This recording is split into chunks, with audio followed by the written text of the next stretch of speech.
Hello दोस्तों। आज आप राजीव प्रकाशन कक्षा 9 के प्रश्नावली 3.2 के इस भाग में सारे प्रश्नों का हल देखेंगे। तो प्रश्नावली 3.1 अपलोड न करने का रीजन है कि उसके दोनों प्रश्नों का एक्सप्लेनेशन बुक में ही दिया गया है। अगर आपको उसकी वीडियो चाहिए तो आप कमेंट में बता सकते हैं मुझे, मैं वीडियो अपलोड कर दूंगा। तो इसके प्रश्नों को हल करने से पहले थोड़ा इसका कॉन्सेप्ट हम समझ लेते हैं कि जैसे कार्तीय तल किसे कहा जाता है, निर्देशांक किसे कहा जाता है इत्यादि, तो जिससे हमें प्रश्नों को हल करने में आसानी होगी। तो चलिए सबसे पहले हम बात करते हैं कार्तीय तल की। किसी समतल पर अगर मैं एक क्षैतिज रेखा और एक ऊर्ध्वाधर रेखा जो एक दूसरे को प्रतिच्छेद करते हैं इस प्रकार से खींच दूं तो वो समतल कार्तीय तल कहलाएगा। अब वो आप या तो ग्राफ पेपर पर खींचिए या तो फिर प्लेन पेपर पर खींचिए, ठीक है। और इसे एक्स अक्ष या एक्स एक्सिस कहा जाता है और इसे वाई एक्सिस कहा जाता है या वाई अक्ष।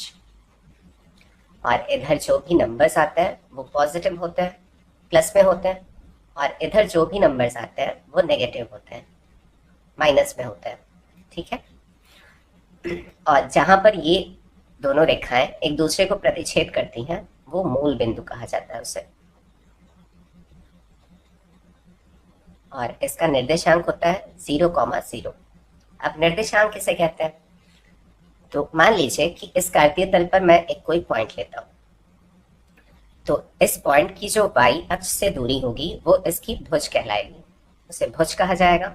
और जो एक्स अक्ष से उसकी दूरी होगी वो इसकी कोटि कहलाएगी, जिसे हम एक्स और वाई से डिनोट करते हैं। तो ये हमेशा याद रखना है हमको कि पहले भुज को हम लिखते हैं, उसके बाद कोटि को लिखते हैं। अगर ये पॉइंट आपको अभी नहीं समझ में आ रहा है तो आगे के प्रश्नों में ये कॉन्सेप्ट बिल्कुल क्लियर हो जाएगा आपका, ठीक है। और इसे प्रथम चतुर्थांश कहा जाता है और इसी प्रकार इसे द्वितीय चतुर्थांश कहा जाता है, और ये तृतीय चतुर्थांश होता है और ये चतुर्थांश होता है। अब यहाँ पर साइन जो होते हैं वो किस प्रकार से लिखते हैं हम? सबसे पहले हम भुज को लिखते हैं, तो भुज पे यहाँ पर पॉजिटिव है तो प्लस आ गया, और यहाँ जो वाई है वो भी पॉजिटिव है तो ये प्लस हो गया। इसी प्रकार यहाँ पहले हम भुज को लिखेंगे, तो ये जो है एक्स डैश होता है और ये वाई डैश होता है, ठीक है। तो एक्स डैश की तरफ माइनस होता है और वाई डैश की तरफ भी माइनस होता है, तो इधर माइनस है, पहले भुज को हमने लिखा माइनस, और वाई जो है वो प्लस है तो प्लस आ गया। इसी प्रकार यहाँ पर ये भुज जो है वो माइनस है और जो कोटि है वो भी माइनस है तो माइनस माइनस हो गया। और इसी प्रकार यहाँ पर भुज जो है वो प्लस है और कोटि जो है वो माइनस है, ठीक है। तो प्लस माइनस हो गया। और एक बात, जैसे कि मान लीजिए कि एक्स अक्ष पर कोई बिंदु है, यहाँ पर 3 है, ठीक है, और इस बिंदु का नाम दे देते हैं P। तो P के अगर निर्देशांक बताने हैं तो अगर कोई जो बिंदु है वो x अक्ष पर है तो y के लिए वो 0 हो जाएगा। तो P के अगर निर्देशांक बताना है मुझे तो 3,0 लिखूंगा, पहले भुज को लिखा और y क्या है 0 तो 0 हो गया। इसी प्रकार अगर y अक्ष पर कोई बिंदु है, ठीक है, ये मान लीजिए 4 है, तो अगर मुझे इसका नाम दे देते हैं L, ठीक है, तो L के अगर निर्देशांक बताने हैं मुझे तो y अक्ष के लिए वो 0 हो जाएगा, तो L के निर्देशांक क्या हो जाएंगे 0,4। तो ये बात आप लोगों को ध्यान में रखनी है। तो आई थिंक आप लोगों का जो भी कॉन्सेप्ट होगा वो क्लियर हो गया होगा। तो चलिए प्रश्नों को हल करते हैं। तो पहला प्रश्न है, कार्तीय तल में किसी बिंदु की स्थिति निर्धारित करने वाले क्षैतिज और ऊर्ध्वाधर रेखाओं के नाम क्या है? जैसा कि हमने अभी देखा, क्षैतिज रेखा को एक्स अक्ष और ऊर्ध्वाधर रेखा को वाई अक्ष कहा जाता है। तो यहाँ इसका उत्तर हो जाएगा एक्स अक्ष और वाई अक्ष। इसी प्रकार अगला प्रश्न है, इन दो रेखाओं से बने तल के प्रत्येक भाग के नाम बताइए। अब प्रत्येक तल के नाम हमने प्रथम चतुर्थांश, द्वितीय चतुर्थांश, तृतीय चतुर्थांश और चतुर्थ चतुर्थांश था, तो ये इसका उत्तर हो जाएगा चतुर्थांश कहा जाता है प्रत्येक तल को। और तीसरा प्रश्न है, उस बिंदु का नाम बताइए जहां ये दो रेखाएं प्रतिच्छेदित होती हैं। तो अभी जैसा कि हमने देखा, जिस पॉइंट पे ये दोनों रेखाएं प्रतिच्छेदित होती हैं उसे मूल बिंदु कहा जाता है। तो इसका उत्तर हो जाएगा मूल बिंदु। अब चलिए अगला प्रश्न देख लेते हैं हम। तो दूसरा प्रश्न है, चित्र देखकर निम्नलिखित को लिखिए। तो इस चित्र को देखते हुए हमें इन प्रश्नों के उत्तर देने हैं। तो यहाँ पर आपका वो कॉन्सेप्ट भी क्लियर हो जाएगा कि वाई अक्ष से जो लंबवत दूरी होती है वो भुज कहलाती है और जो एक्स अक्ष से लंबवत दूरी होती है वो कोटि कहलाती है। तो हमें सबसे पहले बी के निर्देशांक बताने हैं।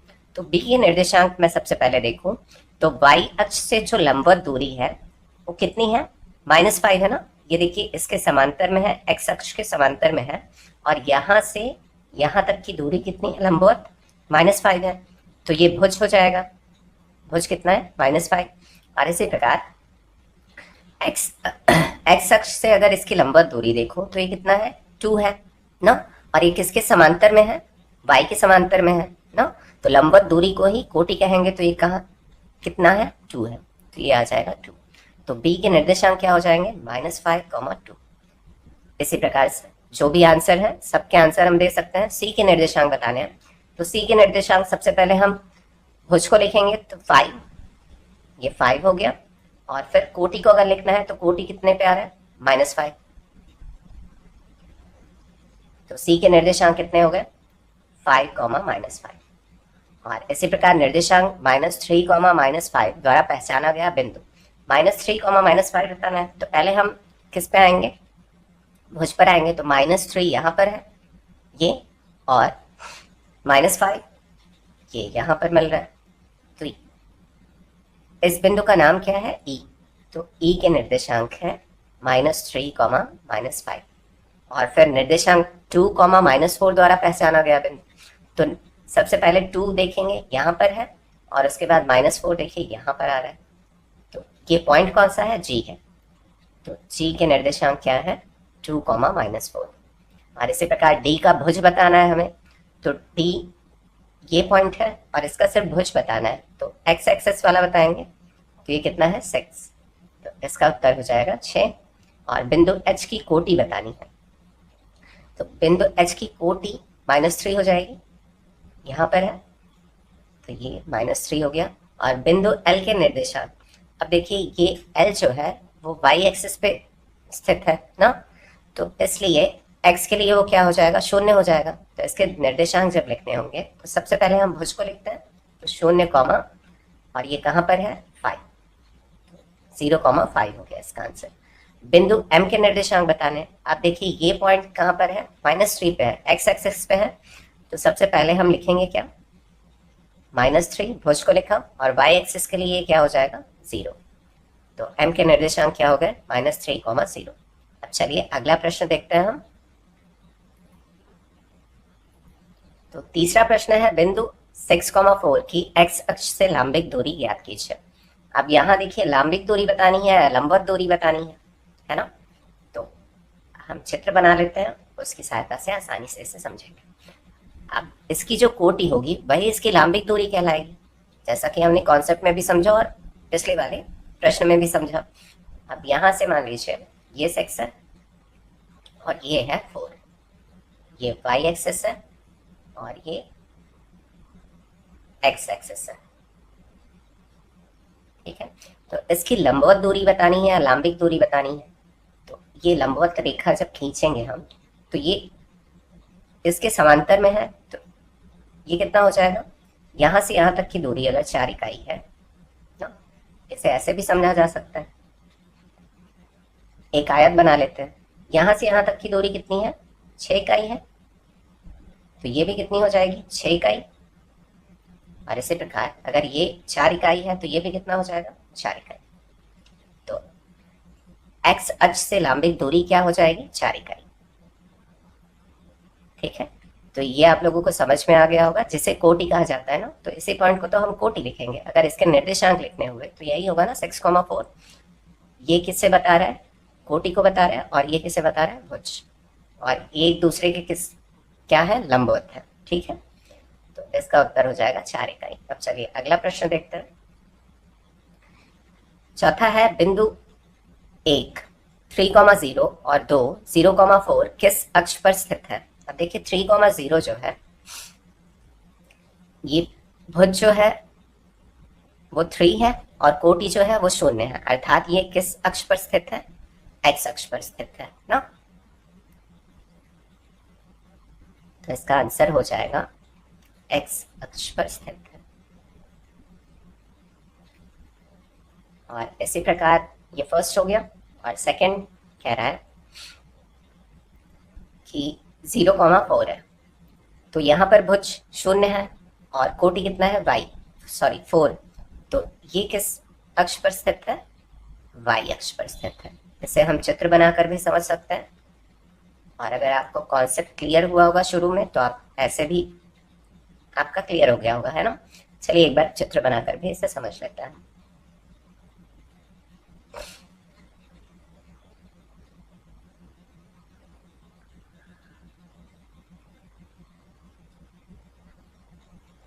तो 3,0 है ना, तो यहाँ मान लीजिए 3 है और ये है हमारा 4। तो ये पॉइंट जो है वो यहीं पर स्थित है एक्स एक्सिस पे, और ये है हमारा वाई एक्सिस। तो ये यहीं पर स्थित है, तो इसके निर्देशांक जो है वो क्या हो जाएंगे? 3,0 वाई एक्सिस के लिए वो 0 हो जाएगा। इसी प्रकार वाई एक्सिस पे 4 स्थित है, तो एक्स एक्सिस के लिए वो क्या हो जाएगा? 0 हो जाएगा। इसलिए ये किस अक्ष पर स्थित है? एक्स अक्ष पर स्थित है। और इसी प्रकार 0,4 वाई अक्ष पर स्थित है। ठीक है, अब चलिए अगला प्रश्न देख लेते हैं हम। 5वां प्रश्न है, यदि दो बिंदुओं के निर्देशांक a 3,4 और b -2,6 है, तब बिंदु a का भुज माइनस बिंदु b का भुज का मान ज्ञात करो। तो जो दिया है पहले उसे नोट कर लेते हैं हम। दो बिंदुओं के निर्देशांक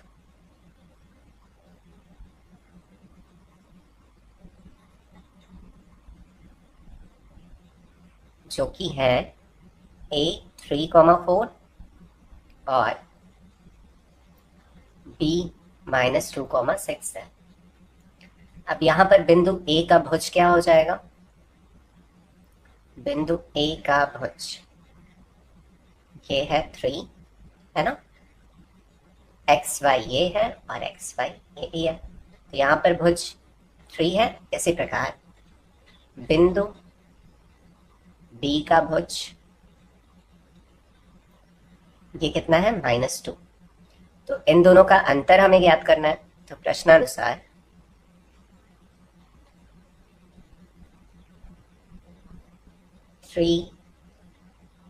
माइनस, फिर -2 है तो ब्रैकेट में लिख लेंगे -2 is equal to 3 minus minus का +2 इज इक्वल टू 5।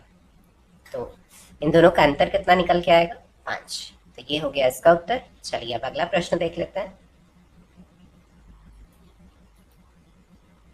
अगला प्रश्न है, एक्स अक्ष पर मूल बिंदु से -4 इकाई की दूरी पर स्थित बिंदु P के निर्देशांक ज्ञात कीजिए।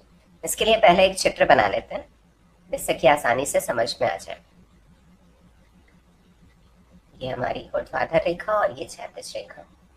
ठीक है, अब -4 इकाई एक्स अक्ष पर -4 इकाई की दूरी पर स्थित है ना। तो यहाँ मान लीजिए -4 है और इस बिंदु का नाम है P। तो इसके निर्देशांक क्या हो जाएंगे? वाई एक्सिस के लिए ये क्या हो जाएगा? 0 हो जाएगा।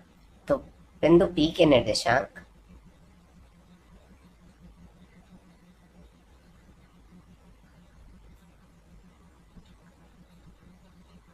वाई एक्सिस को, वाई अक्ष पर जो बिंदु स्थित होती है उसे पहले लिखते हैं, भुज -4, और वाई एक्सिस के लिए क्या हो गया? ये 0। तो बिंदु P के निर्देशांक -4, 0। अब चलिए अगला प्रश्न देखते हैं। अगला प्रश्न है, यदि दो क्रमित युग्म x -3, -6 तथा x -y बराबर हो तो x तथा y का मान ज्ञात कीजिए। तो यहाँ पर दो क्रमित युग्म बराबर दिए गए हैं ना, अर्थात भुज बराबर भुज लिख सकते हैं और कोटि बराबर कोटि लिख सकते हैं। तो इसी की सहायता से हम इसे हल कर लेंगे। चलिए हल करते हैं। जो दिया है उसे नोट कर लेते हैं। x -3, -6 तथा 4, x -y बराबर है।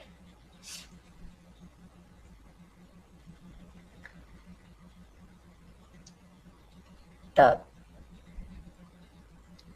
भुज की तुलना भुज से तथा कोटि की तुलना कोटि से करने पर।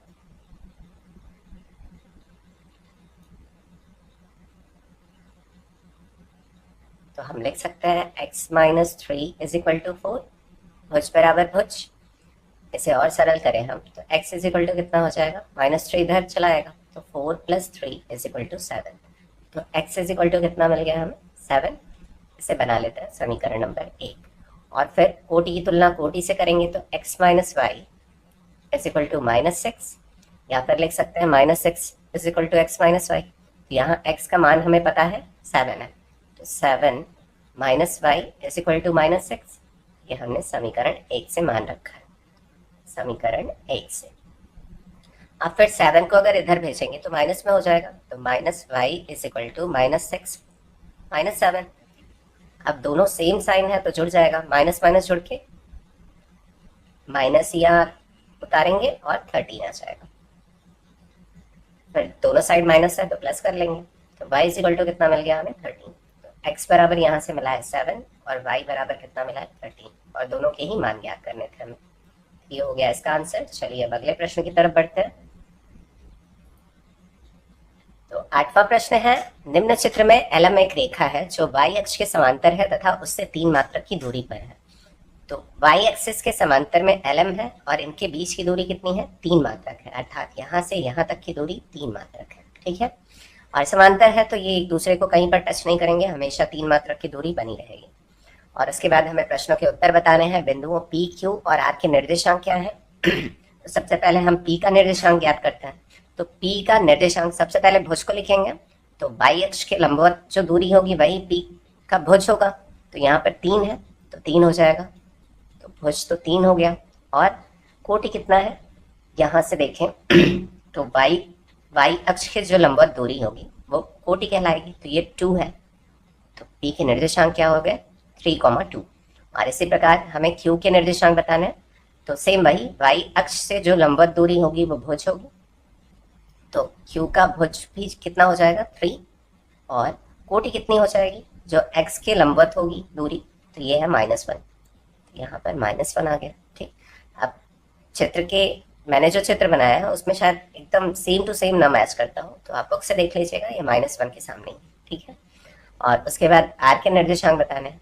तो R के लिए भी सेम वही है, तो यहाँ तो ये R जो पॉइंट है वो 3 पर ही है, तो y के लिए वो क्या हो जाएगा, 0 हो जाएगा। तो भुज कितना हो जाएगा इसका, 3, और कोटि कितना हो जाएगा, 0। तो ये फर्स्ट वाले का आंसर हो गया।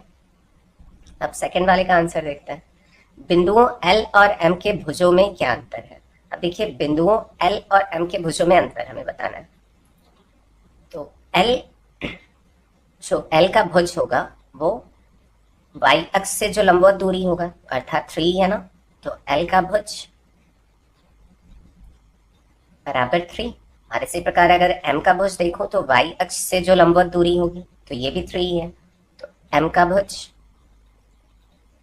ये भी बराबर 3 है। तो इनका अगर अंतर निकालो तो कितना आएगा, अंतर ही बताना है, तो 3 - 3 इज इक्वल टू 0। तो इसका आंसर आ गया 0। ठीक है, अब चलिए अगला प्रश्न और आज का जो लास्ट प्रश्न है उसे देख लेते हैं। लास्ट क्वेश्चन है, निम्नलिखित बिंदु किस चतुर्थांश या किस अक्ष पर स्थित है, ये हमें बताना है। तो सबसे पहले -3,5, तो ये चतुर्थांश के बारे में हमें बताना है। तो हमें पता है ये द्वितीय चतुर्थांश में माइनस और प्लस होता है ना। सबसे पहले माइनस प्लस जो होता है वो द्वितीय चतुर्थांश में होता है, तो -3,5 द्वितीय चतुर्थांश में।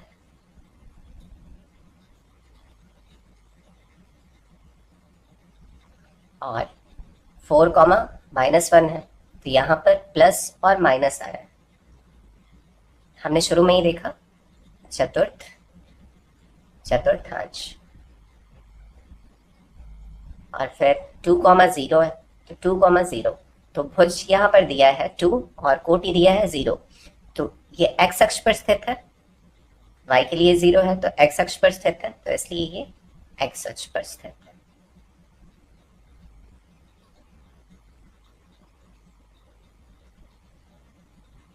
और उसके बाद है 2,2। अब यहाँ पर दोनों पॉजिटिव हैं, अर्थात प्रथम चतुर्थांश हो गया ये, प्रथम चतुर्थांश। और फिर नेक्स्ट है हमारा -3, -6। यहाँ पर दोनों माइनस माइनस है, तो इसलिए कौन से चतुर्थांश में पड़ेगा? तृतीय चतुर्थांश में। वहां दोनों क्या होते हैं? माइनस होते हैं साइन, तो ये आ गया तृतीय चतुर्थांश।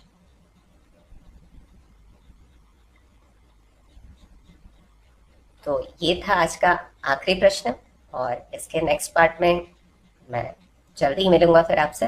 और अगर 3.1 भी आपको चाहिए तो आप कमेंट करके बताइएगा, मैं उसे भी अपलोड कर दूंगा एक्सप्लेनेशन के साथ।